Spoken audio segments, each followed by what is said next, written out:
Salam, xoş gördük, hörmətli həmkarlar, dəyərli tələbələrimiz. Bugün çox vacib və aktual mövzunu müzakirə etmək üçün bura toplanmışıq. Bugünkü tədbirimiz qeyd etmək istəyirdim ki, UNEK Tədqiqat Mərkəzlərinin işinin əlaqələndirməsi və təşkili şöbəsi və UNEK Empirik Tədqiqatlar Mərkəzinin birgə təşkilatçılığı ilə keçirilir. Tədbir Facebook üzərindən canlı yayımlanıb. Bugünkü mövzumuz xaricdə magistratura nə, niyə və necə mövzusunda olacaq.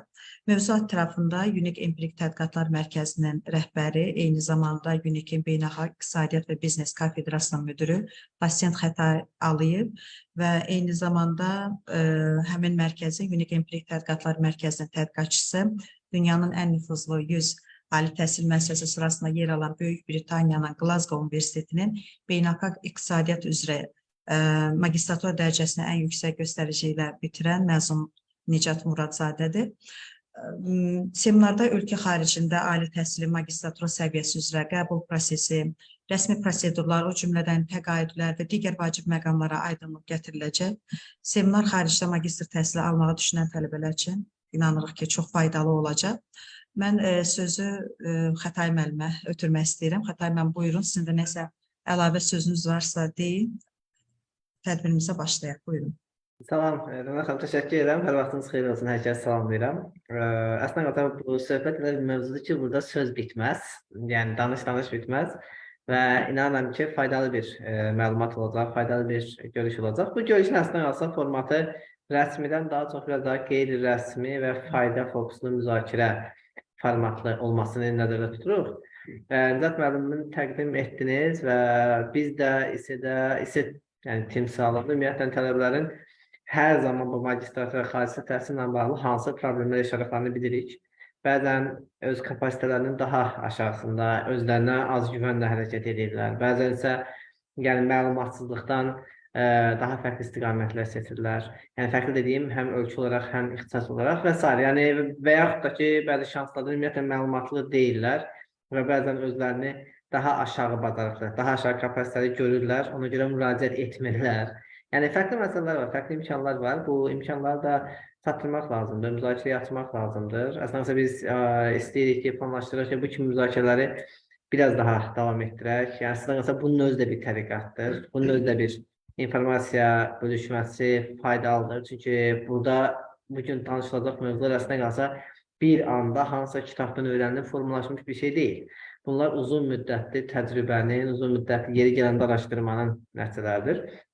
Nicat müəllim haqqında siz qeyd elədiniz. Nicat müəllim, yəni istər bakalavr magistr təhsilini xaricdə aldığı üçün əslində bu hər iki istiqamətlə bağlı məlumatlıdır. Və bundan əlavə hal-hazırda bir doktoranta təhsilisində müraciətlərini elədiyi üçün o istiqamətdə də məlumatlı var. Bizdə burada əminəm ki, magistr doktorant istiqaməti ilə bağlı araşdırma edən yoldaşlarımız var, gənc yoldaşlar var. Bəlkə də yəni, yaşından asılı olmadan həvəsə gəlib ki, yox, yaş fərqi yoxdur, mən də gedəcəm deyən yoldaşlarımız da var, əminəm ki. O baxımdan faydalı olacağına inanıram. Yəni, nə qədər interaktiv olsa yaxşı olar. Tədbir format olaraq Nicat müəllim indi ümumiyyətlə Nicat müəllim özü bir qısa bir təqdimatı var. Təqdimatla bağlı bir ümumi məsələnin bir növ izah etsin. Tədbirimizin videosu da Facebook'a qalacaq və yaxud da düşünürəm ki, yəni təqdimatı belə paylaşa bilərik sonradan və yaxud da ki, oradakı məlumatları paylaşmaqda da bir problem yoxdur. Yəni, Nicat müəllim, yəni problem var. Bu arada mənim yanımda olduğu üçün belə baxın. Biz yerdəyik. Uğurlar arzulayıram, faydalı olacağını inanıram. Dediyim kimi, əvvəldə təqdimat və sonrasında isə interaktiv müzakirə. Biz özümüz üçün müəyyən suallar çıxartmışıq. Düşünmüşük, bəzən yoldaşlar, gənc yoldaşlar biraz daha çəkingən olarlar. Amma istəyərdik ki, suallar chat bölməsinə məsəl üçün yazılsın, proses boyunca da yazılsın və chat bölməsi uyğun suallar əsasında da biz müzakirəmizi davam etdirək. Hər kəsə faydalı, bol, faydalı müzakirə arzulayıram. Təşəkkür ederim. Mən Facebook'dan da yaza bilərlər suallar, sonra oradan cavablandıra bilərik. Buyurun, Nicat müəllim. Siz paylaşım edə bilərsiniz icazə. Hörmətli Rəna xanım, hörmətli Xətay müəllim, dəyərli iştirakçılar, sizin hər birinizi salamlayıram.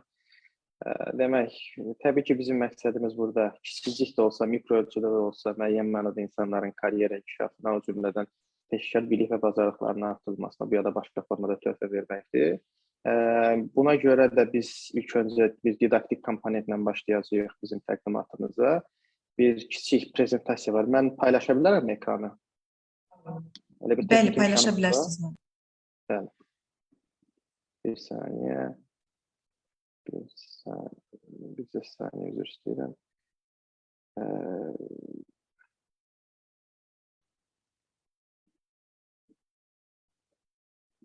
Bir saniyə. Mən də bu icazə verməliyəm ona. Bir onun icazəsini verim.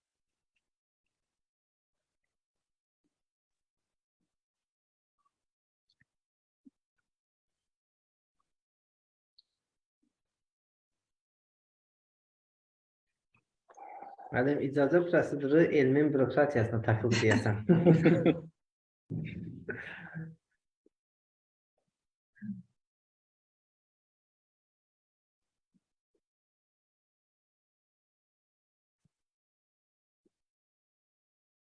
Mücahit müəllim, bu bürokratiya mərhələsini aşmaq üçün bir anda yanlışlıqla qayda təkrar qoşulacaq. Problem Aha. yoxdur, yəni onunla bağlı. İndi qoşulur təkrar.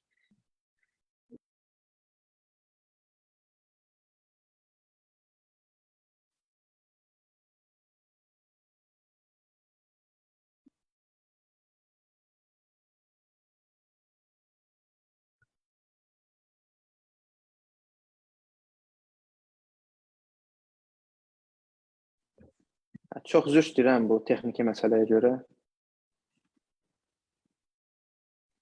Demək.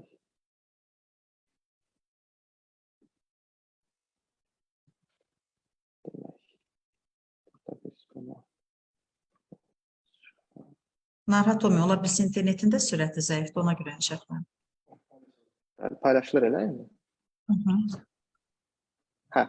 Bizim belə bir təqdimatımız var. Mərkəz adından biz bu təqdimatı hazırlamışıq. Demək, burada əsas məsələ xaricdə magistraturaya fokuslanaraq nə, niyə, necə suallarını aydınlaşdırmaqdır. Çünki adətən mənim öz şəxsi müşahidələrimdən də hasil elədiyim qənaət mənə bunu deməyə imkan verir ki, həqiqətən də ciddi mövzu ətrafında suallar yaranır və bu sualların əslində cavabları da olduqca bəsitdir. Ancaq görürsünüz, müəyyən mənada bəzən insanların, belə deyək, məlumatsızlığından faydalanmağa çalışan insanlar olur, yaxud da ümumiyyətlə Xətai müəllimin qeyd elədiyi kimi məlumatsızlıqdan tələbələr bəlkə də daha yaxşı yerlərə müraciət edəcəkləri halda özlərinə deyək ki, daha nisbətən daha belə deyək ki, aşağı keyfiyyətli universitetlərə müraciəti məqbul hesab edirlər. Yaxud da görürsünüz olur ki, müəyyən mənada maliyyələşmə məsələlərindən nisbətən az məlumatlı olduqları üçün lap yaxşı universitetə qəbul olsalar belə maliyyələşmə məsələsinə görə məsələlər qalır. Yəni bizim bugünkü məqsədimiz istənilən halda bütün bu məsələləri aydınlaşdırmaq və belə bir vizyon təqdim eləməkdir. Demək, biz ilk növbədə biz kimik sualı ilə başlayırıq. Demək, Xətai müəllim siz təqdim elədiniz. İSED-də kafedra müdiridir, bizim empirik tədqiqatlar mərkəzinin sədridir. Xətai müəllim də ölkədən kənarda təhsil alıb, Şimali Kipr Türk Cümhuriyyətində. Mən də qeyd edildiyi kimi İstanbul Universitetində, Türkiyə Cümhuriyyətində bitirmişəm. Bakalavr təhsilini, magistratura təhsilini də Böyük Britaniyanın Glasgow Universitetində almışam. Yeri gəlmişkən, əgər bu demək mövzu ilə əlaqədar suallar olacaqsa, aşağıda qeyd elədiyim LinkedIn və mail adresi ünvanlarından mən iştirakçılardan, ondan sonra bu yayını izləyəcək xanımlardan və cənablardan mənə müraciət etməklərini rica edirəm. Əgər hansısa bir sual olacaqsa, mən heç bir təmənnasız, o cümlədən istənilən vaxtda bu sualları cavablandıra bilərəm. İlk növbədə məncə magistratura nədir sualı ilə başlamaq lazımdır. Bundan əvvəl bir saniyə üzr istəyirəm. Bu prezentasiyanın hamısı görsənmir. Mən bunu elə... Aha. Sizə görsənir prezentasiya? Hə. Magistratura nədir sualı ilə məncə başlamaq lazımdır. Magistratura ali təhsilin xüsusi spesifikləşmə hissəsini əhatə edən ikinci pillə üzrə bir prosesdir. Bu əsasən biliklərin dərinləşməsinə, o cümlədən konkret sahə üzrə fokuslanmaya rəvac verir. Magistratura təhsilinin müddəti adətən 1-2 il müddətində baş tutur, ancaq müəyyən mənada qeyri-adi hallarda 3 ilə qədər bu müddət çıxa bilər. Təqribən bu mühəndislik və yaxud da tibb ixtisasları üzrə baş tutur. Ancaq ümumiyyətlə ictimai elmlərdə hansı ki bizi əsas maraqlandıran məsələdir, bu 1-2 il müddətində baş tutur və burada intensiv tədris prosesindən söhbət gedir. Yəni magistratura qəbul etmək lazımdır ki, bakalavrdan daha fərqlidir. Həm mahiyyətcə, həm nəzəri cəhətdən, həm də didaktik komponentlər üzrə. Yaxşı, bəs bu magistraturanın adətən biz bunu çox eşidirik, yəni şəxsən mən öz ətrafımda eşidirəm, deyirlər, müəllim, bəs mən magistraturaya getdim, ancaq nəzəriyyə çox oldu, bəs mən magistraturanı yarıda saxlamağa qərar verdim filan, əsas ölkədən kənarda baş verdi bu.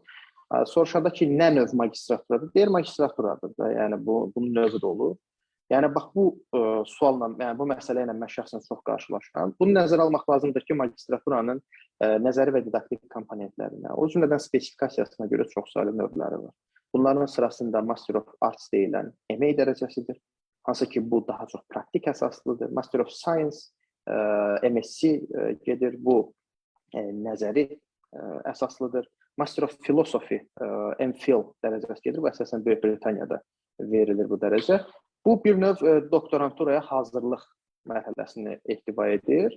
O cümlədən burada qeyd olunmayan yenə Böyük Britaniya xas Master of Research deyilən MRes dərəcəsi var. Hansı ki, bu da bir növ doktorantura üçün hazırlıq mərhələsi pre-doc kimi də qələmə verilə bilər. Sahəvi, belə deyək ki, magistratura növləri mövcuddur. Məsələn, Master of Education, MEd gedir, Master of Medicine, MEd gedir və yaxud da Master of Engineering var. M-inc kimi işarə olunur. Yəni bunların növlərini kifayət qədər yaxşı formada araşdırmaq lazımdır.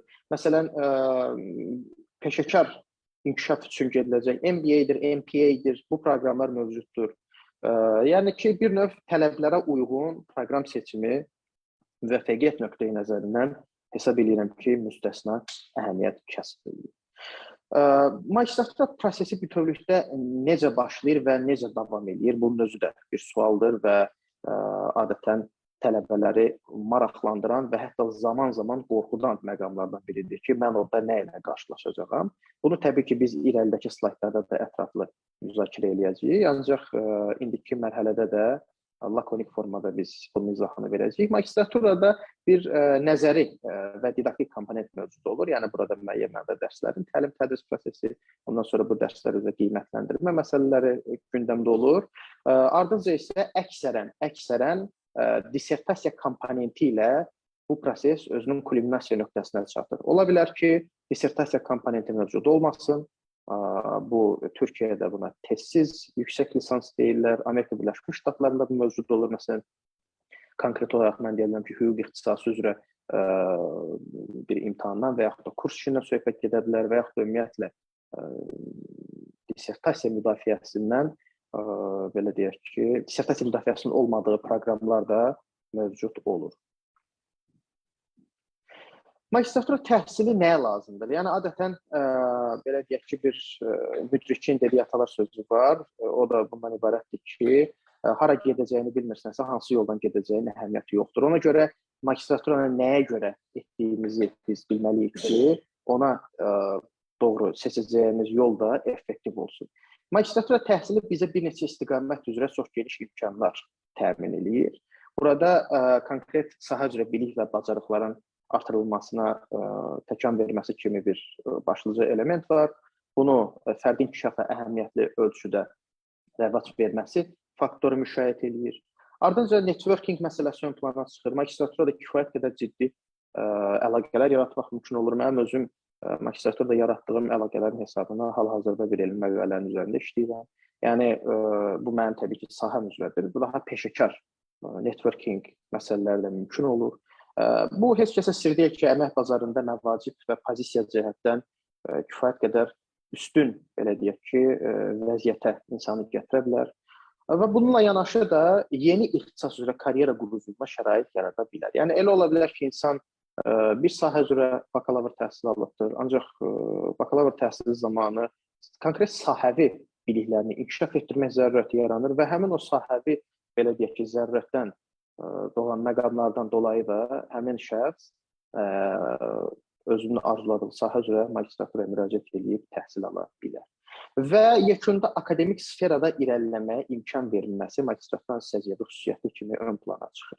Yəni magistratura bir növ bakalavr, doktorantura təhsili arasında körpü rolunu oynayan tədqiqat xarakterli bir mərhələdir. Yaxşı, biz aydınlaşdırdıq ki, magistratura nədir, nəyə lazımdır, bəs magistratura üçün nə etmək olar, magistraturaya necə müraciət etmək olar? Bu məsələlər var, hansı ki, burada texniki bir sıra məqamlar var ki, bunları biz müəyyənləşdirməli və onların bir sıra aspektlərini daha dərindən tədqiq etməliyik deyə düşünürəm. Burada universitetləri tapmaq məsələsi var. Yəni ki, insanların məndən də soruşduğu ilkin sual budur ki, biz universitetləri hardan tapaq? Adətən deyək ki, insanlar gelirlər, reyting cədvəllərindən bunu eləməyə çalışırlar. Ancaq mən bunu tövsiyə eləmirəm ilk növbədə. Reyting cədvəllərindən universitet seçmək heç də effektiv bir metod deyil. Çünki hər universitetin axtarılan ixtisas üzrə reytingi yuxarı olmaya bilər. Məsələn, elə universitetlər var ki, dünyada deyək ki, tibb üzrə ilk 10-luğa düşə bilər, ancaq idarəetmə ixtisası üzrə heç ilk 500-də belə olmaya bilər. Ona görə sahəvi axtarışlara mən üstünlük verilməsinin tərəfdarıyam. Bunun üçün də müəyyən platformalar mövcuddur. Məsələn, findamasters.com, mastersportal.com, masterstudies.com kimi populyar platformalar insanların işinə yaraya bilər. Bu platformalardan deyək ki, bu ya da başqa formada platformalardan, yaxud da şəxsi əlaqələr hesabına, yaxud da internet resurslarında müəyyən data əldə olunandan sonra bir növ seçilmiş fokus universitetlərdə ixtisas üzrə tədqiqat potensialı, praktiki imkanlar və oradakı kafedralar, müəllim heyətləri olduqca belə deyək, diqqətlə incələnməlidir. Onların nəşrləri tədqiq olunmalıdır, araşdırılmalıdır. Çünki elə ola bilər ki, məsələn, burada bilirsiniz, iqtisadi deyək ki, sferadan söhbət eləsək, İqtisadiyyatda düşüncə məktəbləri fərqləri var. İdarə etmədə hər kafedranın deyək ki, müxtəlif elmdəki paradigmalara yanaşması fərqlidir. Bu tələbəyə nə qədər münasib gələcək, nə qədər münasib gəlməyəcək, oradakı iş yükü bütövlükdə nə dərəcə tələbənin indiki ehtiyaclarına uyğun olacaq, olmayacaq kimi olduqca əlahiddən məqamlar var, hansı ki, bunlar öncədən aydınlaşdırılması zəruridir. Hədəflər, prioritetlər müəyyənləşdirildikdən sonra məlumdur ki, hər bir təşkilatın müəyyən son tarixləri olan deadline'ları mövcud olur və buna görə də məncə bu prosedurlar da öyrənilməlidir. Ondan sonra bu deadline'lar müəyyənləşdirildikdən sonra entry requirements dediyimiz qəbul tələbləri, əsasən burada qəbul üçün tələb olunan standartlaşdırılmış imtahanlar, ondan sonra tövsiyə məktubları, motivasiya məktubları kimi məsələlər ön plana çıxır. Bunlar müəyyənləşdirilməlidir. Ardınca isə how to apply dediyimiz hissədən texniki məsələlər, bunu buraya biz aid edə bilərik. Sənədlərin yüklənmə forması, ondan sonra portallardan istifadə qaydaları filan müəyyənləşdirilməli və hər bir sənədin tələb olunan hər bir materialın müvafiq qaydada yükləndiyindən biz əmin olmalıyıq. Müraciətlər zamanı mənim də hər zaman işlətdiyim və bu geniş yayılmış bir metod var. Burada 2+2+2 düsturudur. 2+2+2 düsturunun mahiyyəti isə bundan ibarətdir ki, burada ilk növbədə müraciət edən zaman 2 belə deyək, əla universitet seçilir, onlara göndərilir. 2 yaxşı universitetə göndərilir və 2 arzu olunan universitetə göndərilir. Nəticə etibarıyla bu düsturla hərəkət etdikdə müvəffəqiyyət ehtimalı əhəmiyyətli ölçüdə də yüksəlir. İlkin addımları atdıqdan sonra artıq müraciət məsələsi ön plana çıxır. Hansı ki, müraciət bu prosesin ən əhəmiyyətli hissəsidir. Çünki müraciət nəticəsində bir tələbənin belə demək mümkündürsə, talehi müəyyən mənada həll olunur. Ona görə də müraciətdə faktiki olaraq heç bir səhvə yol verməmək tələb olunur. Demək, müraciətlər əslində olduqca bəsit və sadə bir prosesdir. Yəni, zənn olunan əksinə bu müraciətlər belə deyək ki, qarmaqarışıq və uzun-uzadlı proseslər deyil. Sadəcə olaraq doğru ardıcıllıq var və bu ardıcıllıq müəyyənləşdirildiyi təqdirdə olduqca asan və hətta mən deyərdim əyləncəli bir prosesə çevrilir bu. Belə deyək ki, indiki zəmanədə, yəni çox universitetlərin, hətta sosial şəbəkələrdə belə yayımladığı guideline-ları, yəni tövsiyələri, göstərişləri mövcud olur. Bu tipdən olan informasiya müraciət eləmək də həmişə faydalı olur. Ümumi tələblər siyahısına biz nəyə aid edə bilərik? Burada niyyət məktubu müstəsna əhəmiyyətə malik olur. Niyyət məktubu ümumiyyətlə sizin hazırki vəziyyətiniz, keçmişdə gördüyünüz işlər və gələcəkdə nə vəd elədiyinizə dair bir növ özünüzün qələmə aldığınız bir materialdır. Burada lakonik davranmaq lazımdır.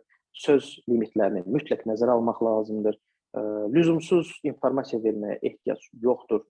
Yəni ki, konkret olaraq müəssisənin tələb elədiyi şərtlər çərçivəsində letter of motivation yazılmalıdır. Sonra tövsiyə məktubları olduqca əhəmiyyətlidir. Tövsiyə məktublarının mahiyyəti isə bundan ibarətdir ki, sizin birlikdə çalışdığınız və yaxud da dərsinə girdiyiniz müəllimləriniz, o cümlədən çalışdığınız yerdəki rəhbəriniz sizi bu proqram üçün hansı komponentlər üzrə tövsiyə etdiyini bildirir. Yəni ki, sizin müsbət cəhətləriniz, üstün cəhətləriniz burada vurğulanır. Və qiymət ortalaması əhəmiyyətlidir. Bu, belə deyək ki, mən əslində qiymət ortalamasını belə müstəsna əhəmiyyət bir faktor kimi qiymətləndirmirəm. Ancaq ki, adətən tələb olunan 3-ün üzərində, yəni 4 ballıq qiymətləndirmə, Amerikan sistemi üzrə biz qiymətləndirsək, 4 üzərindən 3 və bunun üzəri olması tövsiyə olunandır. Standart imtahan nəticələri burada bunun ardınca demək, həmin bu müraciətlərin bir tərkib hissəsidir. Burada IELTS, TOEFL, GRE, GMAT kimi imtahanlardan söhbət gedir. Bunun ardınca bu deyək ki, biz sənədləri topladıqdan sonra müraciətlər hər bir universitetin onlayn müraciət platformalarına yüklənir. Ondan sonra bəlli bir periodda komissiya toplanır həmin müvafiq universitetdə və bu komissiyanın bir qiymətləndirmə, belə deyək ki, funksiyası var.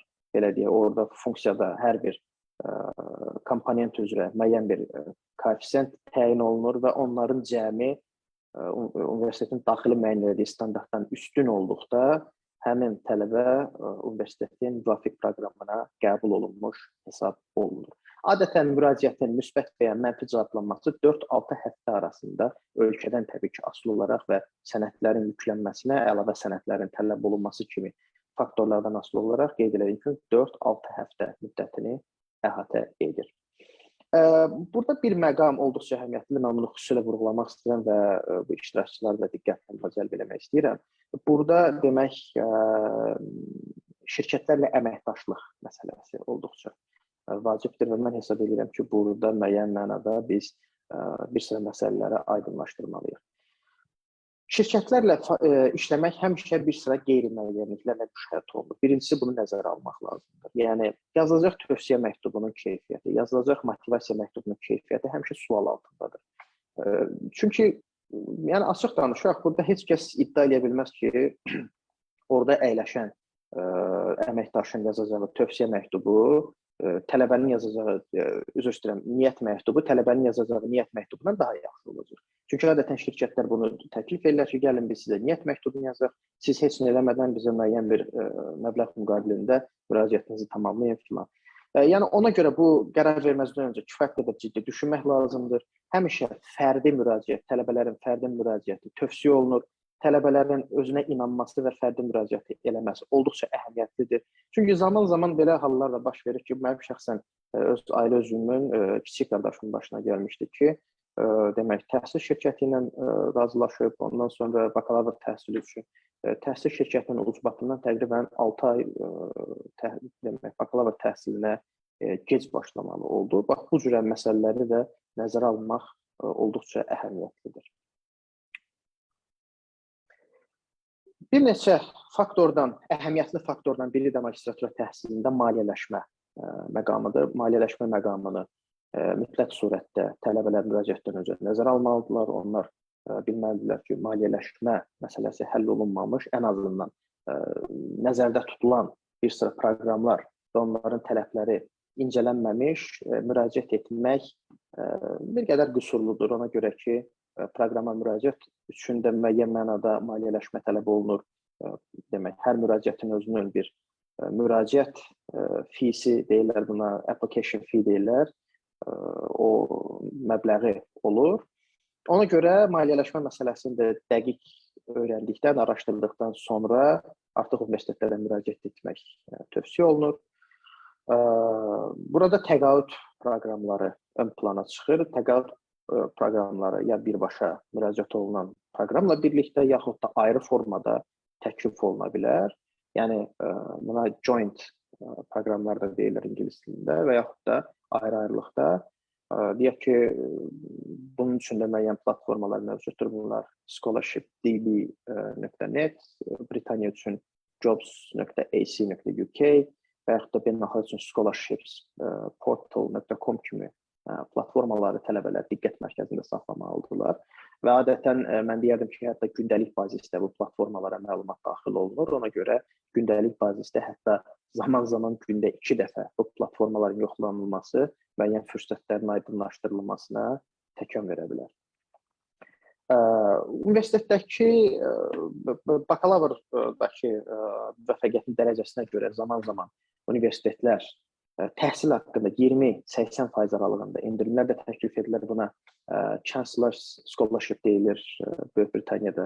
Başqa-başqa ölkələrdə müxtəlif adlar altında bu təklif olunur. Əgər deyək ki, tələbə nəzərə alırsa ki, məsələn, burada 25-30 min Amerika Birləşmiş Ştatları dollarından söhbət gedir Böyük Britaniya üçün. Deyək ki, müəyyən mənada burada 80% endirim aldı və tələbə başqa bir yerdən də aylıq təqaüd alsa, yəni bir növ çox cüzi miqdarda ödənişlə Böyük Britaniya universitetlərində təhsil almaq imkanına malik olur. Bu məsələləri aydınlaşdırmaq üçün isə universitetin özünün təklif elədiyi təqaüdləri aydınlaşdırmaq üçün adətən fees and funding bölmələri diqqətlə nəzərdən keçirilməlidir. Ələxüsus Amerika Birləşmiş Ştatlarında yerləşən universitetlərin, ştat universitetlərinin təqaüd proqramları çox genişdir. Bu mütləq nəzərdən keçirilməlidir. Hər bir universitetin özünün veb saytında bu nəzərdən keçirilməlidir. Yəni Avropa İttifaqında nisbətən bu daha ümumi xarakterli proqramlar çərçivəsində həyata keçirilirsə, Amerika Birləşmiş Ştatlarında bu konkret universitetlər tərəfindən həyata keçirilir. Hətta bunu da bir əlavə məlumat kimi qeyd edeyim, doktorantura təhsili zamanı Amerika Birləşmiş Ştatlarında yerləşən universitetlərdə fəaliyyət göstərən professorların olduqca ciddi scholarship təklif eləmə, yəni təqaüd təklif eləmə imkanları olur. Çünki oradakı sistem onlara tələbə rekrut eləməyə bir mənada imkan yaradır və belə deyək ki, ABŞ-da əslində doktoranturaya qəbul olmaq demək, əksər hallarda həmin o assistantship vasitəsilə yaxud da scholarship vasitəsilə təhsilin maliyyələşməsinə belə deyək ki, bərabər olur. Bu demək cədvəli biz öncədən paylaşmışdıq. İST tələbələri yəqin ki, bu cədvəllə tanışdırlar. Burada 17 proqram qeyd olunub. Bunlar əsasən İsveç, Hollandiya, Niderland, Belçika, Polşa, Fransa, Almaniya, Birləşmiş Krallıq, İrlandiya, Danimarka, Macaristan, İsveçrə, demək, Vişeqrad ölkələri, ondan sonra Erasmus Mundus kimi ümumi Avropa İttifaqı əhəmiyyətli layihələri əhatə edir. Bu qəbulda alınan proqramlara təbii ki, həmişə mən şəxsən tövsiyə edirəm tələbələrin müraciət etməsini. Çünki hər bir müraciət bir şansdır. Heç bir şansdan, belə deyək ki, geri çəkilmək olmaz. Hər bir şansı istifadə etmək lazımdır. Yəni, yoxlamadan bilmək olmaz. Ona görə də hər bir halda bu proqramlara müraciət şəxsən mənim tərəfimdən tövsiyə olunmalıdır. Burada bir məsələ var ki, maliyyələşmədə bunu xüsusilə vurğulanmaq lazımdır. Bu da Azərbaycan dövlət proqramından söhbət gedir. Dövlət proqramında müəyyən prioritet ixtisaslar var və müraciət olunan universitetlərin siyahısı Azərbaycan Respublikası Elm və Təhsil Nazirliyi tərəfindən dərc olunur və seçilən ixtisas o cümlədən universitetin məhz dərc olunmuş siyahıda olması bir növ məcburidir. Və bunu da dp.edu.az saytı üzərindən tələbələr nəzərdən keçirdə bilərlər. Burada nəzərə almaq lazımdır ki, magistratura təhsili tamamlandıqdan sonra respublikaya qayıtmaq kimi bir öhdəlik var və bir növ tələbələrin magistraturası maliyyələşdiyinə görə onlar qayıdıb müəyyən bir zaman kəsiyində Azərbaycan Respublikası hüdudları daxilində peşəkar fəaliyyətlə məşğul olmalıdırlar. Mən hesab edirəm ki, bunu da vurğulamaq lazımdır ki, indiki bu qloballaşma şəraitində digər beynəlxalq təqaüd proqramları üçün rəqabətin pik həddə olduğunu bizim tələbələr nəzərə almalıdırlar. Yəni, bəzən elə olur ki, bir açılan yer üzrə minlərlə müraciət ola bilər. Yəni, ən son mənim öz təcrübəmdən yadımdadır ki, yəni, magistraturaya verəndə bir pozisiya üçün mən müraciət etmişdim. Ora təqribən 2 şəxs götürüləcəkdi və ora 796 müraciət daxil olmuşdu. Ən azından mənə göndərilən maildə belə məlumat verilmişdi ki, bəs 796 müraciət daxil oldu. Yəni, rəqabət bu həddə kəskindir qlobal proqramlarda. Ona görə də Azərbaycanlı müraciətçilər üçün dövlət proqramı müəyyən mənada üstünlük ola bilər. Burada maliyyələşmə məsələləri həmin o beynəlxalq proqramlara görə müəyyən mənada, yəni o rəqabət məsələsini nəzərə alanda biraz daha şansların maksimallaşması demək ola bilər. İctimai elmlər üzrə daha konkret davam edərsə, iqtisad və idarəetmə sahəsi üzrə maliyyələşmədə iqtisadiyyat, maliyyə və dövlət idarəetməsi kimi ixtisaslara yer verilib. Burada Böyük Britaniya universitetləri, Amerika Birləşmiş Ştatlarının universitetlər, Türkiyədən bir neçə universitet var. Bu kimi bu qəbildən olan ali təhsil müəssisələri və müvafiq ixtisaslar yer alıb. Təbii ki, müraciət prosesinin bir mərhələsi də miqrasiya məsələləridir. Ona görə də bəzən bunu biz çox eşidirik ki, tələbə magistraturaya qəbul oldu, artıq təqaüd məsələsi də həll olub, ancaq gedə bilmir. Nəyə görə? Ona görə ki, viza məsələsində problem yaranıbdır. Ona görə də viza məsələsinə mütləq diqqət ayrılmalıdır, vaxt ayrılmalıdır və viza məsələləri olduqca ciddi araşdırılmalıdır. Gediləcək ölkənin miqrasiya qanunvericiliyi diqqətlə nəzərdən keçirilməlidir. Adətən təhsil şirkətləri bunu göz ardı edirlər. Ona görə də individual müraciətlər zamanı mütləq müraciətçi bu məsələni diqqətlə nəzərdən keçirtməlidir. Müraciətlər zamanı da, viza müraciətləri zamanı da görürsünüz, müəyyən şirkətlər çıxır ortalığa, onlar bir sıra xidmətlər təklif edirlər. Ona görə konkret formada müəyyənləşdirilməlidir ki, səfirliklərin xidmətlərini rəsmən təklif edən şirkətlər hansılardır və onların da müəyyən daxili tələbləri olur. Bunlar vaxt ola bilər, bunlar ödənişlər ola bilər falan. Bunların hamısı diqqətdə saxlanılmalıdır. Şəxsən mən həmişə öz müraciətlərimdə belə edirəm və ətrafımdakilərə də bunu tövsiyə edirəm ki, miqrasiya prosedurları üçün təqribən 3 ay müddətində vaxt ayrılmalıdır. Yəni, ola bilər ki, siz vizaya müraciət etdiniz, ancaq buradan demək, qeyri-müsbət, mənfi cavab aldınız. Bunun üçün apellyasiya müddəti də, demək, apellyasiya müddətini də müraciətçi mütləq nəzərə almalıdır. Digər diqqətdə saxlanılan məsələ isə viza xərcləridir. Əsasən Böyük Britaniya üçün bu keçərlidir. Burada olduqca ciddi viza belə deyək ki, xərcləri nəzərdə tutulur. Sosial sığortanın öncədən alışı məsələsi var, hansı ki, bunlar kifayət qədər məbləğ təşkil edir. Magistratura müddətində ümumiyyətlə tələbələri nə gözləyir? Əksərən mənim şəxsi təcrübəmdən hasil etdiyim qənaət budur ki, Azərbaycanlı tələbələr ölkədən kənara magistratura təhsilinə gedənə qədər onları orada nəyin gözlədiyini bilmir. Və oraya getdikdən sonra müəyyən mənada stres vəziyyəti yaşayırlar. Fərqli sistem, fərqli quruluş, fərqli təhsil sistemi, bu kimi elementlər onların performansına təsir edir. Yəni, ola bilər ki, Azərbaycanlı tələbələr daha yaxşı, belə deyək, həm qiymət cəhətdən, həm performans cəhətdən daha yaxşı nəticələr əldə edirlər. Ancaq qeyd etdiyim kimi, stres məsələləri onların müəyyən mənada qarşısını alır. Ona görə də nələr gözləntiləri öncədən müəyyən etmək lazımdır. Nəzərə almaq lazımdır ki, magistratura kifayət qədər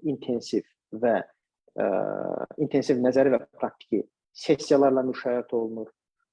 burada nisbətən vaxt məhdud olduğuna görə həm iş yükü artıq olur. Ona görə də adətən tövsiyə olunan budur ki, magistratura getməzdən öncə qəbul olunan proqramların tövsiyə olunan oxuma siyahıları var və o oxuma siyahıları ilə tanış olmaq hər zaman tələbələr üçün müsbət nəticələrə rəvac verə bilər. Əgər belə müəyyən hallarda tələbələrin konkret tədqiqat maraqları olur, hansı ki bu olduqca təqdir olunan bir şeydir, tələbə ora niyə getdiyini bilir. Tədqiqat marağı varsa, təhsil alınacaq kafedranın elmi heyəti sırasından öncədən müəyyənləşdirilmiş tədqiqat maraqları, tələbənin tədqiqat maraqları ilə üst-üstə düşən şəxslərlə mail yolu ilə əlaqə yaradılması tələbənin magistratura prosesində öyrənmə belə deyək, prosesindən alacağı nəticələri maksimallaşdıra bilər. Bununla yanaşı, dissertasiya komponenti olan proqramlarda tələbələrin demək, kitabxanalar, universitetlərin müvafiq kitabxanaları və databazaları üzrə keçmiş dissertasiyaları, yəni öz sferaları üzrə keçmiş dissertasiyaları nəzərdən keçirmələri də onların yekun nəticələrinə müsbət təsir edə bilər. Magistratura müddətində staj mümkün olur, ancaq həftəlik saat məhdudiyyətləri nəzərə alınmalıdır, çünki miqrasiya qanunvericiliyinin gətirdiyi saat məhdudiyyətləri var və məhz bu saat məhdudiyyətlərinə görə də tələbələr bir mənada belə deyək ki, işləmək baxımından məhduddurlar, bunları da nəzərə almalıdırlar. Bu kifayət qədər populyar bir məsələdir. Magistraturadan sonra gedilən ölkədə qalmaq, yəni mənə də verilən suallardan biri bu idi ki, nəyə görə geri döndün filan bu cürə məsələlər. Əsasən də tələbənin yaxın ətrafından gəlir bu suallar. Açıq danışmaq lazımdırsa, magistraturadan sonra gedilən ölkədə qalmaq məsələsinə dair insanların təfəkkürləri biraz real əsaslara söykənməlidir. Yəni, indiki bu qloballaşma şəraitindən sonraki dövrdə, yəni post-qloballaşma dövründə miqrasiya məsələləri olduqca qəliz xarakter alır. Burada işə götürəni də anlamaq olur, yəni o ölkələrdə işə götürənlərin əcnəbiləri işə götürdükdə müəyyən əlavə öhdəlikləri yaranır, müəyyən əlavə sosial sığorta, sosial ödənişlər etməsi kimi məqamlar ön plana gəlir. Ona görə də oradakı işə götürənlər də, əcnəbi işə götürənlər də əsasən yerli işçilərlə işləməyə üstünlük verirlər. Yəni, bu işin detallıdır əslində bu. Bəzən kiçik detallar çox böyük fərqlər yarada bilir. Ancaq reallıq budur ki, bu kiçik detal səbəbindən də faktiki olaraq gedilən ölkədə ən azından alınan təhsilə adekvat bir işdə çalışılması ehtimalının belə deyək, ehtimalı da mütənasib olaraq azalır. Yox, əgər tələbə konkret olaraq qərar veribsə ki, o müəyyən proqramla deyək ki, ora gedibdir, təhsil alıbdır, təqaüd proqramı ilə fikirləşirsə ki, yox, artıq mənim qərarım qətidir, mən burada qalmalıyam. Təhsil başlanılandan 2 ay sonra artıq təqribən sentyabr ayında təhsil başlayıbsa, artıq noyabr ayında universitetin karyera xidməti ilə əlaqələr qurulmalıdır. Ondan sonra graduate proqramlar deyilən bir məqam var, o araşdırılmalıdır və artıq birinci semestrin axırına doğru da işə qəbul üçün birinci müraciətlər tamamlanmalıdır. Bununla da mənim təqdimatım başa çatır. İndi isə biz daha belə deyək ki, interaktiv format olan qarşılıqlı müzakirə formatına keçid eləyəcəyik. Mən indiki mərhələdə öz ekranımı paylaşmağı dayandırıram, icazənizlə. Bunu ancaq dayandıra bilmirəm deyəsən. Bir dəqiqə mən eləyərəm. Tamamdır. Çox sağ olun. Təşəkkür edirik Nicat müəllim, çox faydalı, hər tərəfli məlumat üçün. Mənim bir sualım var, bayaq sual yox, sadəcə fikir kimi, bayaq dediniz gedilən ölkələrdə qalmaq kimi belə bir şanslar. Məncə ölkədən asılıdır. Məsəl üçün bir konkret ölkə Macarıstan. Məsəl üçün bizim də bir ətrafımızdan, qohumlardan və s. gedənlər demək olar hamısı qalıb, heç kim qayıtmayıb. Yəqin ki, mən elə gəlir ki, ölkədən ölkəyə də asılıdır ki, harada daha qalmaq asandır və bir də bir məqamı qeyd elədiniz ki, öz qutardığı diplom üzrə sahədə işləyir və ya işləmir. Yəqin o amillər də var, o nüanslar da var. Yəni yəqin ki, ölkədən ölkəyə də İstəsəniz asılı. mən bu məsələyə elə bir lakonik cavab vereyim. Yəni Aha. burada məsələ ondan söhbət ona məsələn mənim qardaşım Macarstanda bitiribdir, Budapeştdə bitiribdir. Yəni ki, ona görə bir növ Macarstanı qeyd elədiniz. Mən bu Aha. Macarstanla əlaqədar özüm təqribən 3 dəfə Macarstanda olmuşam. Yəni Macarstanda gedən proseslərlə əlaqədar kifayət qədər məlumatlıyam. Burada məsələ bilirsiniz, bitirilən ixtisas üzrə adekvat məvacibdən, belə deyək, ləyaqətli yaşam şərtlərinin təmin olunmasından gedir. Yəni açıq danışaq da bir bilgisayar mühəndisi Azərbaycanda müəyyən mənada daha yaxşı şərtlərdə yaşaya bilirsə, ancaq Macarstanda məsələn onun yarı şərtlərinə yaşayırsa və sırf ölkədən kənarda olsun, mən əcnəbi bir məmləkətdə yaşayım adına bu olunursa, yəni bu təbii ki, hamının öz seçimidir. Mən buna heç bir halda şərh edə bilmərəm.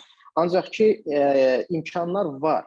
Ancaq bu imkanların nə dərəcədə mən deyən kontekstdə olub-olmaması məsələsi sual altındadır. Nəticədə çünki magistratura təhsili elə bir şeydir ki, insanlar öz vaxtlarından, öz enerjilərindən sərf edib daha yaxşı, belə əmək bazarında daha yaxşı pozisiya tutmaq üçün buna gedirlər və nəticədə əmək bazarında onun təhsilinə və yaxud da xərclədiyi vaxta adekvat münasibət olmayandan sonra kənarda qalmağın nə mənası olur? Bunu da mən özüm üçün hələ aydınlaşdıra bilməmişəm. Ancaq yenə də mən hamının fikrinə hörmətlə yanaşıram, hamının həyatı özününkidir, yəni seçimlər də əslinikidir bilməli. Doğrudur. Tamamilə razıyam. Buyurun Xətai müəllim. Rəna xanım, aslında qalsa mənim həmişə dediyim, istifadə ediyim iki termin var, qaçmaq və getmək. Əslində qalsa mən həmişə Fərqli anlayışlarda yəqin. bir mənalı şəkildə qaçmaq məqsədsiz biraz gedib təhsil alın, qalın və s. Bu bəzən insanı xətaya sövq edir. Getmək isə məqsədli şəkildə gedir, magistr olsun, doktorantur olsun, lap qalmaq olsun. Məsələ qalmaq və qayıtmaq məsələsi deyil. Məsələn, dövlət proqramını bəslədik, bəlkə də orada qayıtmaq məcburiyyəti əslində qalsa faydasından daha çox bəlkə də biraz zərərli tərəf var. Məsələn, bir Aziz Sancares Türkiyəni görməyib, amma bir Türkiyə yox, Türk dünyası üçün verdiyi faydanı, yəni kim verir ki, o Türkiyə verərdim, məsələn. Yəni, bilmək olmaz ki, və yaxud da ki, bugün digital dünyanın bu qədər belində, geniş yerdə, dünyanın digitallaşdığı bir vaxtda məsafə önəmlidirmi? Yəni, xaric olsun, burada olsun, fərqi yoxdur. Yəni, baxımdan əslində qalsa bu fayda tərəfini xaricdə də olsa, yerində olsa cəlb eləmək olar. Amma deyiləndə çox bir haqq var ki, brain waste, hansı ki, o beyinlərin belində lazımsız yerə istifadə olunması çox üzücüdür. Bəzən biz buna şahid oluruq. Ölkədən gedən yoldaşlarla bağlı və yaxud da ki, təhsil alıb belinə daha perspektiv istiqamətə gedə biləcəyi halda. Amma istənilən halda bu, zaten dediyi kimi öz seçimidir.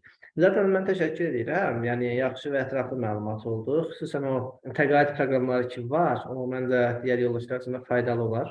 Ən əsas məsələ budur ki, yəni bu prosesə əvvəldən yavaş-yavaş hazırlaşmaq. Yəni, birinci növbədə məsələ budur. Top universitetlər əlçatmaz deyil. Zaten mənim ortalamanı qeyd elədi ki, 3 üzəri. Əslində qalsa bizim çox böyük əsaylı tələbəmizin ortalaması 90 plus, 95 plusdur hətta. Əslində qalsa 91, 92, 3 üzəri deməkdir. Yəni, bir ortalamanın 91-92 olması yetərlidir, amma ortalama yox. Burada təbii ki, daha fərqli bir ixtisaslaşma biliyi tələb olunur. Yəni, bizim yoldaşlar, gənc dostlar buna diqqət etməlidirlər və prosesi şablon formalaraq yox, məqsədli şəkildə, planlı şəkildə idarə etsələr, yəni motivasiya məktubunu, yəni yaxşı işləsələr, həqiqətən öz istədiklərini işləsələr, yəni təbliğ təqdim edə bilsələr, çox yaxşı olar və uğur olar. Məsələn, mənim tanıdığım bir nəfər var. Köhnən tələbəmiz olub və onun uğuruna həqiqətən həmişə fəxrlə qeyd edirəm ki, yəni çox qeyri-adi bir məsələdir. Sadəcə 6-5 ayılısı var idi. Başqa heç bir nəciyəsi, cəmiyyəti və s. Sırf özünün fəaliyyəti, aktivliyi, bir backgroundu və o motivasiya məktubu, qarşı tərəfi inandırmazı baxımından doktoranturaya, özdəki çox yaxşı bir yerə təqaüdlü oranın aslanışindən qəbul aldı. Və bu önəmli bir detaldır ki, yəni mümkündür. Əslində qalsa, biraz daha çalışmaq, cəhd eləmək, amma formal da yox. Ciddi mənada, yəni ki, tam formada bunun üzərində işləmək lazımdır. İndi mən zaten aslında bir sual vermək istəyərdim. Məni həmişə narahat olayan bir məqam var. Məsələn, dövlət proqramı var. Dövlət proqramının cavabları çıxır biraz gec. Məsələn, çıxır, səfər apreldə başlayır. Hadısa iyun ayına çıxır ya məsələn, may ayına çıxır. Yəni ki, müddət alır. Bu istənilən halda bir xeyli vaxt alır. Bir tərəfdən də tələbə alıb, deyək ki, Macarıstan scholarship-indən qəbul.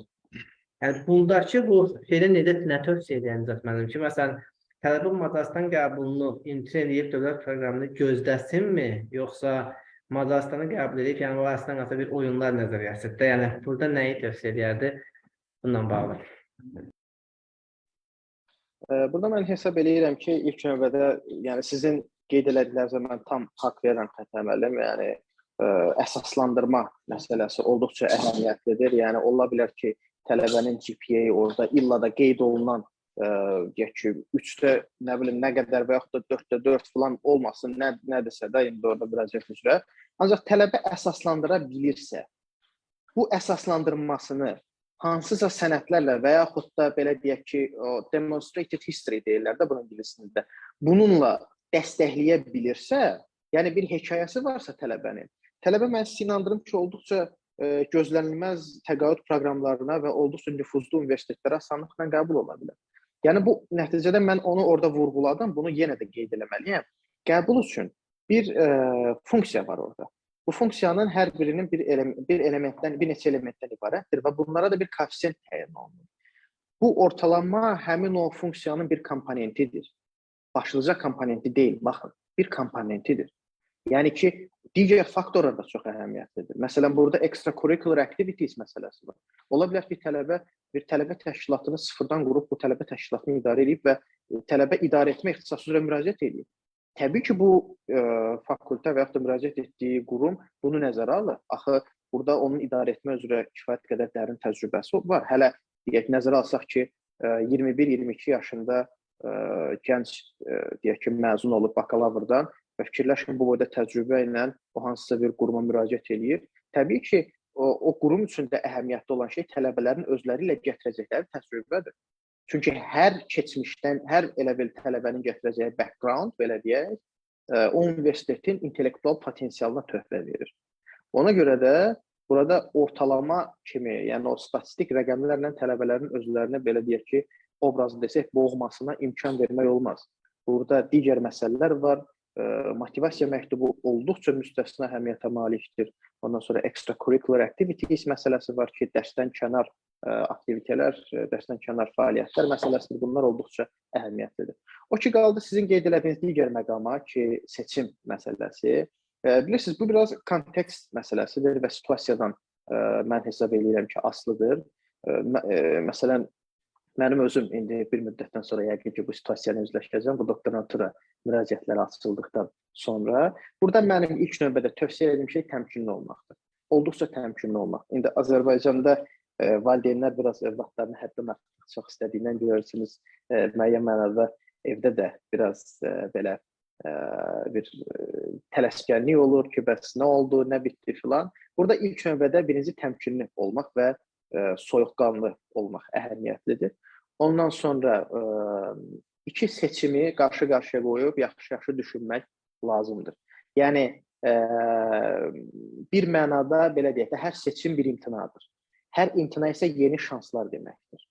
Yəni bunu nəzərə almaqla ola bilər ki, insan Macarıstandan təqaüd, bir tələbə Macarıstandan təqaüd qazanır. Ondan imtina elədi. Hipotetik olaraq deyirəm, dövlət hesabına müraciət edibdi. Deyək ki, Harvard Universiteti üzrə. Harvard Universiteti üzrə maliyyələşmə ala bilmədi. Yəni bu təbii ki, absurddur da, yəni sadəcə olaraq hipotetik olaraq qeyd edirik. Bu tələbə üzülməməlidir ki, mən Harvarda gedə bilmədim. Çünki hər o bir seçimin özü və yaxud da hər bir imtinanın özü yeni şanslar yaradır. Ən azından tələbə gələnir. Necə müvəffəqiyyətsiz olmayacağını öyrənir. Bunun özü də bir şeydir. Və mən sizə deyim ki, həqiqətən bu əcnəbilərdə belə bir şey var. Onlar bizim kimi həyata başlamağa tələsmir. Onlar müəyyən mənada bir təcrübəni toplayırlar. Ola bilər ki, bir insan illa da 21 yaşında magistraturaya getməli deyil. Ola bilər ki, bir neçə il özünə vaxt verdi, çalışdı, hərbi xidmətinə yola verdi filan. Ondan sonra çalışdıqdan sonra müəyyən praktiki istiqamətləri öz üçün müəyyən edir və deyir ki, mən deyək ki, ictimai sektorda fəaliyyət göstərmək istəyirəm və Master of Public Administration üzrə gedib dünyanın olduqca nüfuzlu universitetlərində, hətta universitetin özündən maliyyələşmə alıb bu işi həll edə bilər. Yəni burada mən deyirəm, prosesi baltalayan əsas məsələ tələskənlik və müəyyən mənada təmkinli olmamaqdır. Kifayət qədər təmkinli olmaq lazımdır. Bir yol seçib o yolla irəliləmək həmişə fayda verir və qeyd elədiyim kimi bunu nəzərə almaq lazımdır ki, yəni Bu siz oyun nəzəriyyəsini qeyd elədiniz. Bu çox yerində oldu. Yəni bir mənada elə bil ki, bu simulyasiya kimi bir şeydir. Burada müxtəlif nəticələr ola bilər və yenə deyirəm, hər nəticənin özü də haçalanır nəticə etibarilə və bu milyonlarla ehtimalın, yəni şansın əslində ortaya çıxmasına rəvac verir.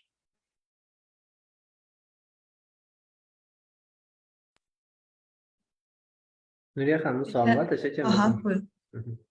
Salam, hər kəsi salamlayıram. Rəna xanım, Xətay müəllim və Nicat Muradzadə başda olmaqla hər birinizi salamlayıram və suallarım bundan ibarətdir ki, məsələn, Türkiyədə qiyabi magistratura təhsili və yaxud da distant təhsil aldıqdan sonra Azərbaycanda bu təhsil tanınırmı?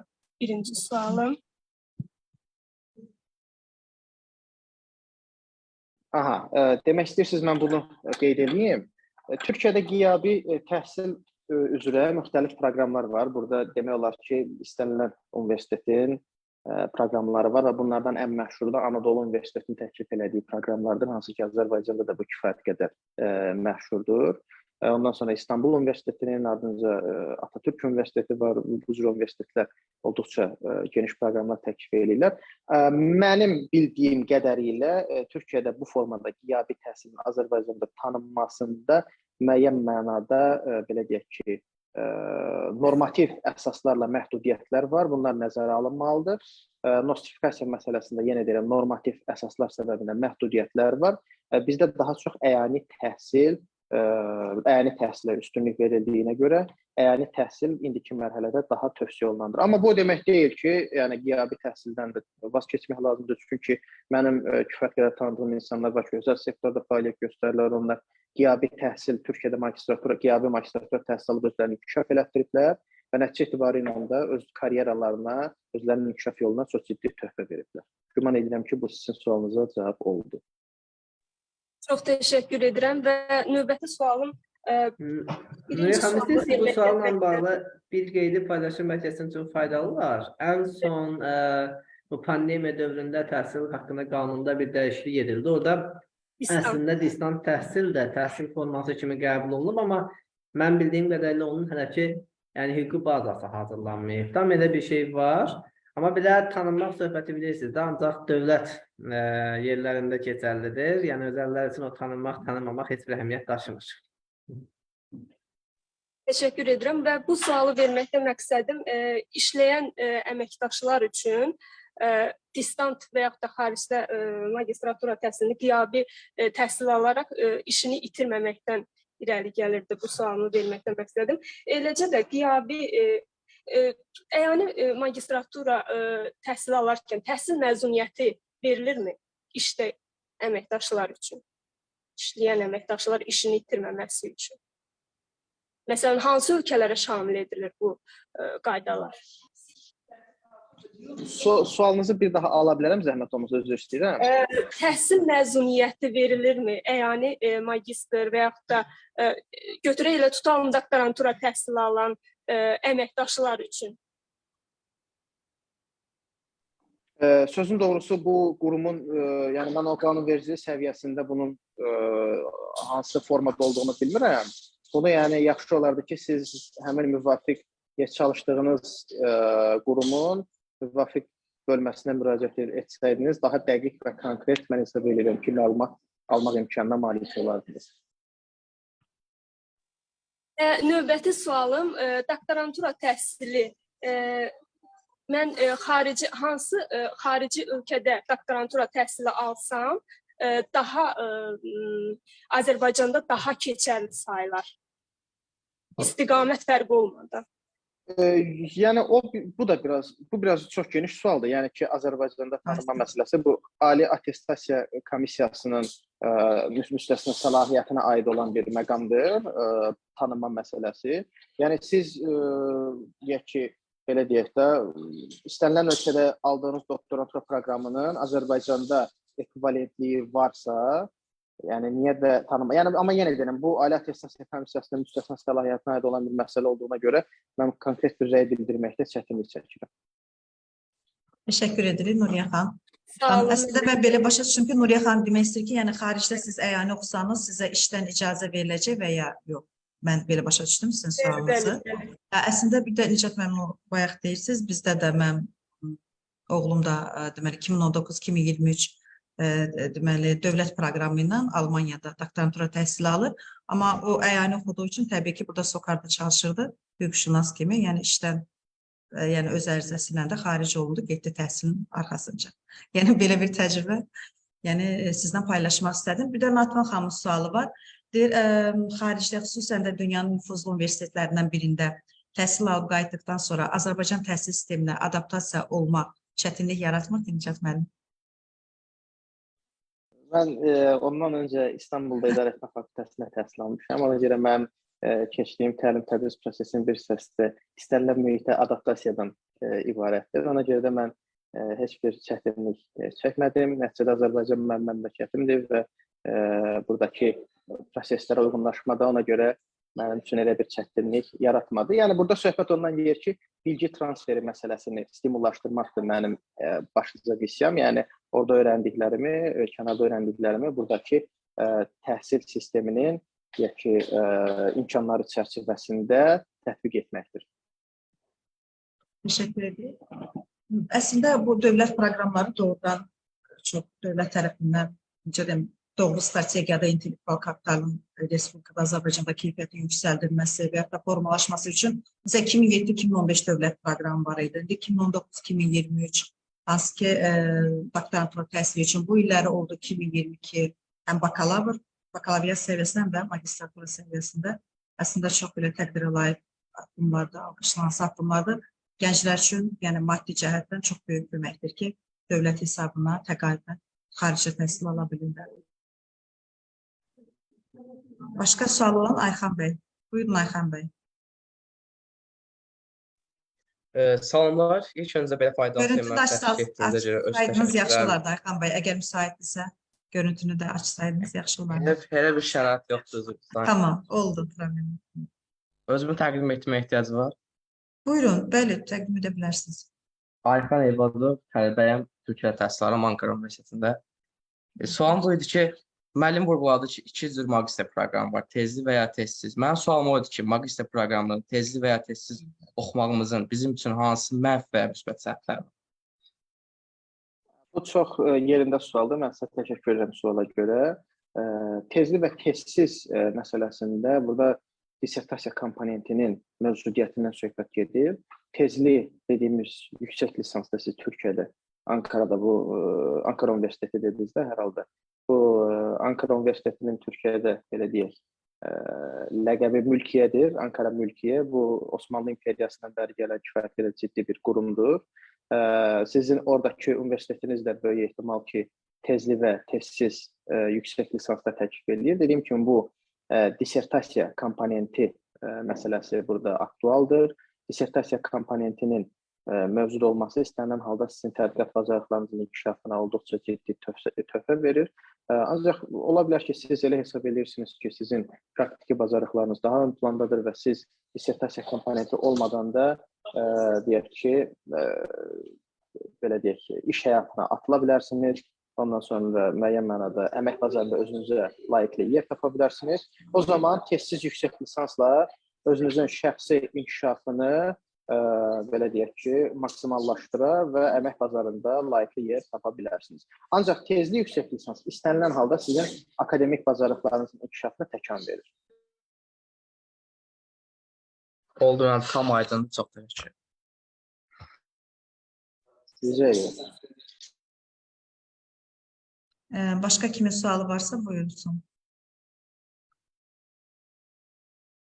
Mən xaricdə magistratura, eləcə də doktorantura təhsilinin büdcəli universitet kimi hansı ölkənin, hansı universiteti məqsədə uyğun hesab edilir? Magistraturası da, doktorantura təhsili də büdcəli şəkildə, yəni bizə əl versin. Hansı universiteti tövsiyə edərdiniz? Büdcəli deyəndə siz qənaət cəhəti, yəni ekonomik Bəli. Burada müxtəlif ölkələrin müxtəlif yanaşmaları var. Bu, həmin ölkələrin sosial-iqtisadi quruluşu ilə birbaşa əlaqədardır. deyək ki, Almaniya Federativ Respublikasında faktiki ödənişlər yoxdur universitetlər üçün, yəni və yaxud da çox cüzi ödənişlər olur. İndi son 2018-ci ildən etibarən səhv eləmirəmsə artıq orada federal sistem olduğuna görə hər əyalətin özünün gətirdiyi 120-130 avroluq ödənişlər mövcuddur. Orada sosial ödənişləri əhatə eləyir. Fransada müəyyən mənada ödənişsiz təhsil almaq mümkündür. Ondan sonra deyək ki, belə ağlıma gəlir, İsveçrədə doktorantura təhsili də ödəniş çox aşağıdır. Yəni ki, orada ekonomikdən ancaq İsveçrədə yaşam xərcləri nəzərə alınmalıdır.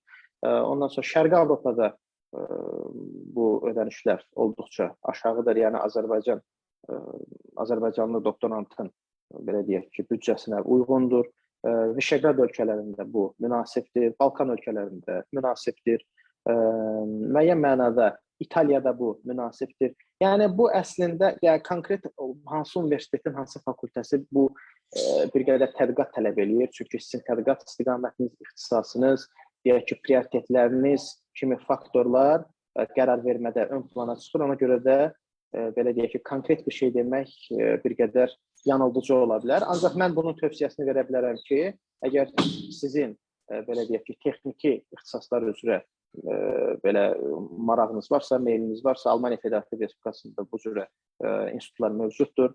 Deyək ki, Menecment sahəsi.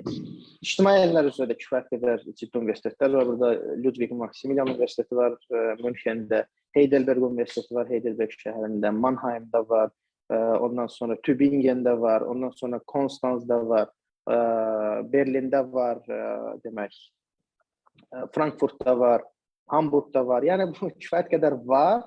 Ancaq ki, belə deyək, sizin ixtisas istiqaməti üzrə. Sonra WHU var, Otto Bayşayndır, səhv eləmirəmsə, çox ciddi universitetdir. Ancaq onun ödənişi biraz çoxdur, özəl universitet. Amma idarə etmə üzrə top universitetlərdən hesab olunur. Yəni ki, bax, bu qəbuldan olan universitetlər sizin işinizə yaraya bilər. Qeyd elədiyim kimi, başqa ölkələrdə də baxmaq olar. Nordik ölkələrdə, Danimarkada Kopenhagen Biznes Məktəbi var, bu da pis deyil, yaxşıdır. Hətta mən deyərdim, top universitetlərdən biridən öncə onun ödəniş məsələsi var. Ondan sonra Norwegian Business School var Norveçdə. Onun da müəyyən mənada ödənişləri daha, belə deyək ki, qismən münasibdir. Finlandiyada da səhv eləmirəmsə, Finlandiyada 9-10 min avro arası idi mən ən son baxanda. Təqribən bir neçə il bundan qabaq. İndi dəyişmiş ola bilər deyə düşünürəm. Çox təşəkkür edirəm ətraflı şəkildə izah üçün. Çox sağ olun. Sağ olun. Başqa sualı olan varsa? Bir də Nathan, bir sual var. Tibb təhsili üzrə hansı ölkələrin ali məktəblərini məsləhət görərdiniz?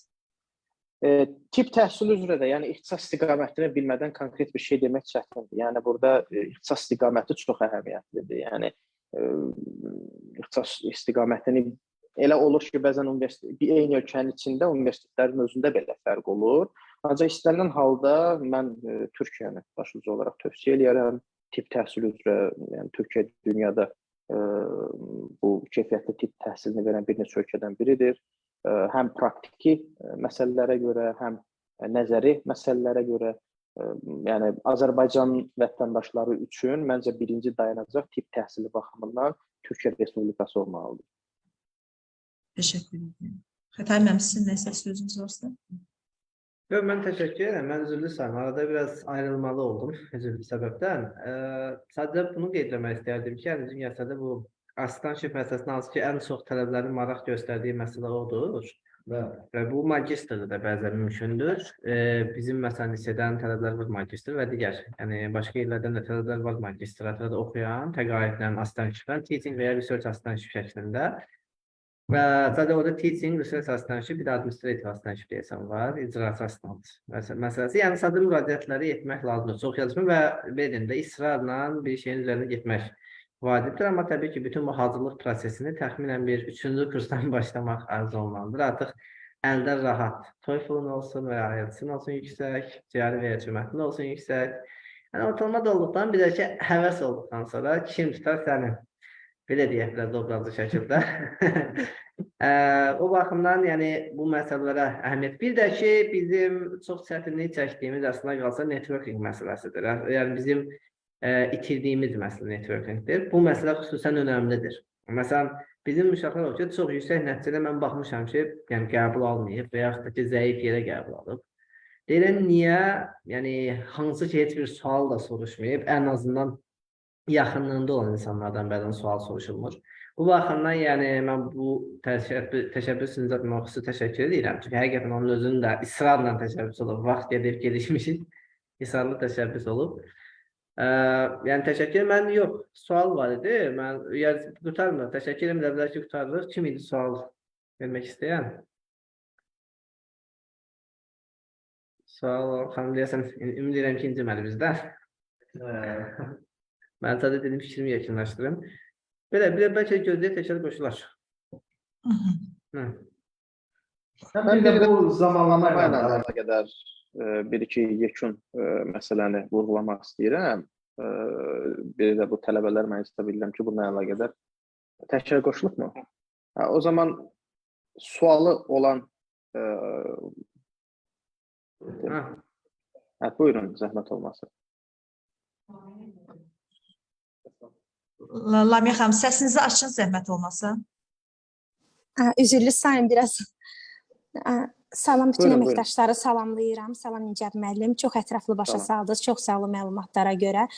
Mən də eyni zaman dil üzrə yəni qeyd eləmədiniz. Mümkündürsə mən özüm tərcüməni bitirmişəm. Rus-İngilis tərcüməni. Din şünasam, yəni ki. Ona görə o haqqda da biraz ətraflı məlumat versəydiniz, yaxşı olardı ki, hansı universiteti daha çox üstün tutursunuz? Magistr pilləsi üzrə. Söhbət dil şünaslıq, yoxsa din şünaslıq? Dilçilik. Demək, dil üzrə götürəndə, yəni burada İngilis-Rus dili qeyd elədiniz. Bəli, tərcümə Rus-İngilis. Bəli. Tərcümə. Bu, Böyük Britaniyada belə bu qəbulda olunan ali təhsil müəssisələri var, hansı ki, bununla məşğul olurlar, dilçilik məsələləri üzrə. Londonda var, məsələn, orada müəyyən tədqiqat institutları var. Bu Oriental School of Oriental Studies-in nəzdində, elə belə Oriental Tədqiqatlar Mərkəzi nəzdində belə bir mənim yadıma gələn demək, dilçiliyi üzrə. Hətta mənim bir tanıdığım insan orada sintaksis üzrə bir tədqiqat aparırdı. Demək, orada bu üzrə belə bir proqram mövcuddur. Böyük Britaniyada belə geniş yayılmış proqramlar. Ondan sonra demək, Macaristanda türk dili üzrə kifayət ciddi tədqiqatlar gedir. Ancaq o, yəni tarixi bir kökü var, ancaq sizin bilmirəm, tədqiqat sahənizdə məncə uyğun olmaz, Rus-İngilis dili olduğuna görə. Ancaq Böyük Britaniyada dediyim kimi, sizin sahə üzrə kifayət qədər əhəmiyyətli, dilçiliklə məşğul olan kifayət qədər əhəmiyyətli, belə deyək ki, qurumlar mövcuddur. Ancaq burada da maliyyələşmə məsələsində... Maliyyə necədir, Nicat müəllim? Maliyyə cəhəti necədir, yəni? Əfsuslar olsun ki, dövlət proqramı bu, demək, sahəni əhatə etmir. Ancaq yenə də universitetlərin özlərinin müəyyən mənada proqramları var. Belə olan halda mən tövsiyə edirəm ki, artıq əgər universitetin özündən maliyyə əldə olunacaqsa, Amerika Birləşmiş Ştatları da nəzərdə saxlanılmalı olan ölkələr siyahısının başında gəlməlidir. Yəni ona görə Amerika Birləşmiş Ştatlarında da bu dil tədqiqatlarının geniş vüsət aldığı ali təhsil müəssisələrinin mövcudiyyəti nəzərə alınaraq ora təqaüd proqramları üçün müraciətlərin olunması mən hesab edirəm ki, sizin üçün məqsədə uyğun olur. Təşəkkür edirəm. Çox sağ olun. Təşəkkür edirəm. Sağ olun. Başqa sual olan varmı? Bir nəfərdən qeyd olunur şeydə. Aha, Facebookda. Bəli. Nicat müəllim var. Nicat Qasım, başqa Nicat müəllim. Bizim həmkarlarımızdan qeyd edib. O doğru bir məlumatdır. Bilmirəm qeyd olundu, yoxsa yox bizdə. Tezsiz olanda səhvlərimizə doktorantur oxumaqda problem olur və ya doktorantur adətən oxumaq olmur. Yəni, bu amili də bizim tələbələr bilsə yaxşı olur. Əgər təhsilini uzun müddət etmək istəyirlərsə, yəni ki, təhsili davam etdirmək istəyirlərsə, gələcəyə doğru bu amilə diqqət etməlidirlər. Bir də ki, Lamiyə xanım da dillə bağlı qeyd elədi, dilçiliklə bağlı. Əslində bilmirəm, yəni belə bir istək nəzərdən keçirilir yoxsa yox. Yaxın sahələrə meylənmə də ola bilər. Məsələn, dilçilik istiqaməti digər yumşaq sahələr, hansı ki bizdə məsələn çox məhduddur. Təhsil sahəsi üzrə doktorantura və ya ixtisaslaşma var ki, çox vacibdir. Məsələn, mən bir dəfə şahidi olduğum adamların tədqiqat sahəsi nədir deyəndə, sinif otağında masalar necə düzülsün, yəni necə düzülsə daha yaxşıdır, bunu tədqiq edirlər. Bu dərəcədə, yəni əslində qalsa bizim tamamilə uzaq olduğumuz, adətən əsasən uzaq olduğumuz bedində bir sahələrdəndir və bu da yaxşı sahədir. Sadəcə bunu belə deyim, əsaslandırdıqdan sonra ki, bu sahəni mən niyə istəyirəm və yaxud da ki, məsələn, bəlkə biraz sosioloji istiqamətə də getmək ola bilər, əgər maraq dairəsindədir. Yəni, əslində qalsa bir çərçivədən yox, biraz daha bəzən fərqli pəncərələrdə sınamaq olar ki, yəni təhsil davamlılığı üçün bəlkə maraqlıdır, yəni başqa pəncərə. Təbii ki, əgər yox, dilçilikdirsə, o zaman yəni daha spesifik yolda davam etmək təbii ki, vacibdir. Burada mən bir məsələni də qeyd edeyim. Birincisi tezli yüksək lisans məsələsində Xətai müəllim düz vurğulayır ki, onu mən də qeyd elədim ki, burada yəni peşəkar bilik və bacarıqlar məsələsi və akademik bacarıqların yüksəldilməsi məsələsi ön plana gəlir. Yəni akademik sferada davam eləməyə qərarlı olan bir şəxs təbii ki, tezli yüksək lisans dediyimiz dissertasiya komponentinin mövcud olduğu ali təhsil magistratura səviyyəsi üzrə proqramlara yönəlmək daha məqsud uyğundur. Ancaq əgər demək magistratura təhsil alan şəxslərlə hesab edirlər ki, onlar birbaşa iş həyatında davam edə bilərlər, o zaman tezsiz yüksək lisansa üstünlük vermələri daha məqbuldur həmin şəxslər kontekstində. O ki, qaldı dilçilik məsələsinə, mən də yenə də o məsələyə də razıyam ki, yəni komplementar sahələrə də yönəlmək olar. Yəni bu doğrusu birbaşa həmin tədqiqat effektini vermir. Yəni bunu nəzərə almaq lazımdır, bu reallıqdır. Yəni sizin bəlkə də tədqiqat maraqlarınızdan kənarlaşacağınız bir şey olacaq. Yəni bu reallıqdır, bu qaçılmaz reallıqdır. Əgər komplementar sahələrə yönəlirsinizsə, məsələn təhsil sahəsinə yönəlirsinizsə, siz artıq lingvistika sahəsində tədqiqat aparma imkanlarınız olduqca məhdudlaşır. Ona görə mən də bilmirəm sizin kontekstinizə bu düz gəlir yoxsa yox. Ancaq əgər düz gəlirsə, komplementar sahələrə də yönəlmək kimi bir şans var. Mən bir məlumatı qeyd etmək istəyirəm. Bizim gənclər yəqin ki, artıq bir saatı keçirdi, birazdan yekunlaşdırdık. Biraz da əyləncəli bir məlumatı. Biz bu yaxından İSEdə sorğu keçirdik tələbələr arasında və sorğu suallarından biri bu idi ki, təsəvvür edin ki, Harvarda qəbul almışsınız, amma sevdiyiniz şəxs aşiqsiniz, icazə vermir getməyə. İcazə verilir, razı deyil. Hansını seçəcəksiniz, sevginizi yoxsa Harvarda? Orada çox maraqlı bir tendensiya var ki, əksəriyyət Harvarda deyir, amma 14% falan deyir ki, yəni sevdiyimlə seçərəm, amma biraz dəyişdiyi sualı ki, bəs yaxşı, bu iş dostunuzun başına gəlsə necə olar? Yəni dostunuz belə bir Harvarda seçməyib, evlənibdir, getməyib. Bəs o zaman dostunu dəstəkləyərsən, burada faiz nisbət maraqlı ki, 50% düşür. Yəni, təbii olaraq, bu məsələ də ailə və digər məsələlər magistratura məsələsi üçün önəmlidir. Bəzən bizim gənclərlə söhbətimiz olur. Yəni, biraz əyləncəli, amma reallıq var ki, acı reallıqlar. Düşünürəm ki, o məsələlər danışaraq aşılacaq bir şeylərdir. Bizim gənclər yəni həmən pəs eləməməlidir. Bəzən birinci, ikinci kursdan artıq məni qoymayacaqlar, gedə bilməyəcəm yanaşması olur. Mənim şahid olduğum olub ki, tamamən ki, kimdir məni qoyan deyən bir tələbə sonrasında adi bir təsadüfdən bir növ atasının sağ qızını uğurladı. Heç o uğurladığı sağ qız söhbəti heç alınmadı. Amma üniversitede qurtardıqdan bir il sonra Almaniyaya təhsil almağa getdi. Və hal-hazırda səhvimsə təhsilini davam etdirir. Yəni, bu məsələni də xüsusən xanım tələbələr öz diqqətlərində saxlasınlar. Gənclərə də istəyirəm, evlənməyə tələsməsinlər. Doğru. İndiki gənclər birinci karyeraya, sonra isə ailəyə üstünlük verilir. Zaman da dəyişib. Mən yekun bir-iki söz deyə bilərəm, ümumiyyətlə, bu şəxsiyyət xarakterli. Mən hesab edirəm ki, ümumiyyətlə, magistratura gediləsi uzun bir yoldur və bu uzun yola da çıxmazdan öncə mən də peşəcə iqtisadçıyam. Ona görə müxtəlif resursların, belə deyək ki, məhdud olduğunu nəzərə almaq lazımdır və insanlar özlərinin məhdudiyyətlərini də yaxşı qiymətləndirməyə bacarmalıdırlar. İlk növbədə birinci məhdudiyyət vaxtdır. Yəni, Xətai müəllim qeyd elədiyi kimi, bayaq 3-cü kursdan başlamaq söhbəti, məncə vizyon olaraq tələbələr daha öncədən başlamalıdırlar. Bir işi beyində bitirmək məsələsi var. Yəni, tələbələr birinci kursdan belə hesab eləməlidirlər ki, onlar kənara gedəcəklər və kənara gedəcəkləri üçün də onlar artıq mental olaraq özlərini hazırlamalıdırlar. Əks təqdirdə onları deyək ki, hətta belə deyək, ailə təzyiqi ilə yaxud da belə force major halların nəticəsində xaricə çıxmaları belə deyək ki, onları oradakı mənfi məsələlərdən sığortalamayacaq. Ona görə onlar öncədən mən hesab edirəm ki, öz beyinlərində mənəvi cəhətdən bu prosesi artıq yekunlaşdırmalıdırlar. Onlar nəzərə almalıdırlar ki, Azərbaycan inkişaf edən bir ölkədir və Azərbaycana töhfə vermək lazımdır. Azərbaycanın iqtisadi inkişafına, sosial-iqtisadi inkişafına töhfə vermək lazımdır və bu tələbələr də bu məqsədi rəhbər tutub ali təhsillərini tamamladıqdan sonra, yəni mənim şəxsi tövsiyəm olar ki, yaxşı olar ki, heç olmasa 2 il, 3 il yəni bu məmləkətə xidmət eləsinlər. Çox sağ olun.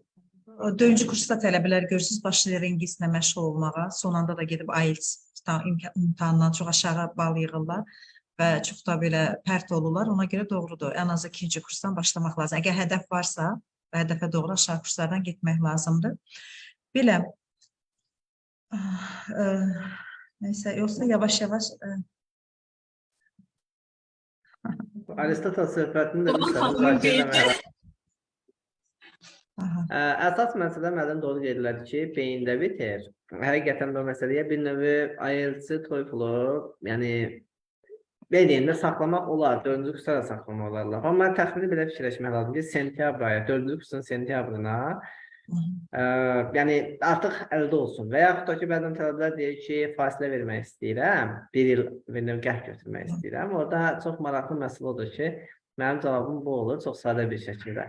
Əminsən sonra gedəcəyinə, yəni ki, pul səni aldatmayacaq ki, bax işləyəcəksən, pul qazanacaqsan, pul şirin şeydir. Pulu atıb magistra gedəcəksənsə, tələbəsliyə gedəcəksənsə, çox gözəl.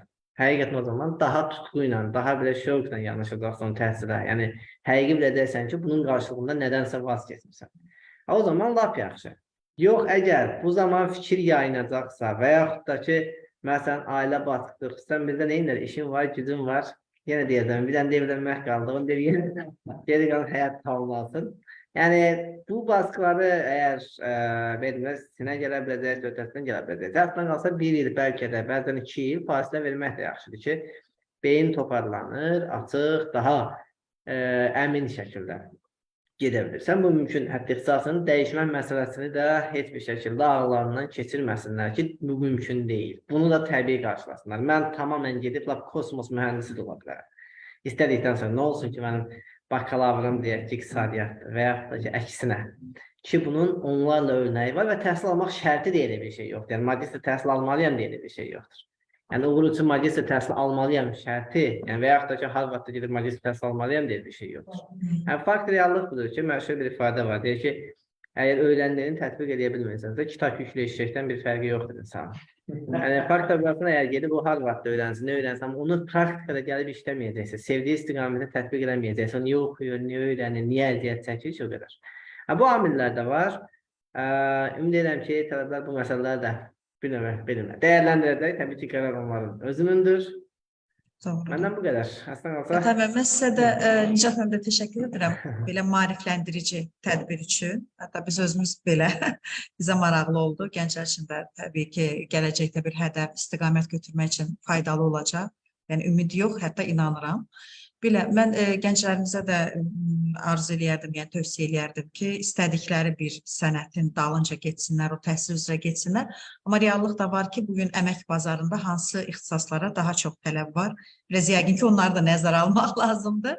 Gələcəkdə hər dəfə deyirlər, bu rəqəmsallaşma, dünya belə rəqəmsallaşır. Bəzi ixtisaslar sıradan çıxacaq və s. və ilaxır. Düzdür, onu biraz proqnoz vermək də bəlkə çətindir, gənclər üçün ümumiyyətlə çətindir. Bayaq dediyiniz kimi ailədən demək olur, amma böyüklərin də bir məsləhəti tövsiyəsinə da arada diqqət eləmək lazımdır, dinləmək lazımdır. Belə, mən bütün gənclərimizə uğurlar arzu edirəm. Hansı istiqamətdə getməklərinə asılı olmayaraq vətənə, millətə faydalı, xeyirli insan olmaq əsas odur, vicdanla xidmət eləmək, harda bitirməyinə asılı olmayaraq istəyir Azərbaycan daxilində, istəyir ən statuslu dünya reytinginə, bu saat dəvdə olan var da, QS reytinginə daxil olan ən top universitetlərdə oxusalar belə, əsasən insan olsunlar, yaxşı kadr olsunlar, öz vətəninə, millətinə, siz deyən kimi xaricdə belə çalışsalar, amma hər zaman Azərbaycan adına, yəni ki, yüksək belə başucalığı gətirsinlər. Bu qədər, məncə kifayət qədəri 1 saat yarıma qədər vaxt olur, ən belə ideal vaxtdır bitirmək üçün. Mən hər kəsə, bir də iştirakçılarımıza da təşəkkür edirəm, tələbələrimizə və s. Sağ olun, bu qədər. İnşallah ki, gələn dəfə belə tədbirləri canlı və yaxud da ən azından hibrid formada təşkil edə bilərik. Canlı auditoriyanın da bir başqa zövq olur. Belə, sağ olun, görüşərik inşallah. Sağ olun. Sağ olun, sağ olun. Təşəkkür edirəm. Mən də minnətdaram təşkilatçılığa görə. Çox sağ olun. Sağ olun, canım. Təşəkkür edirəm.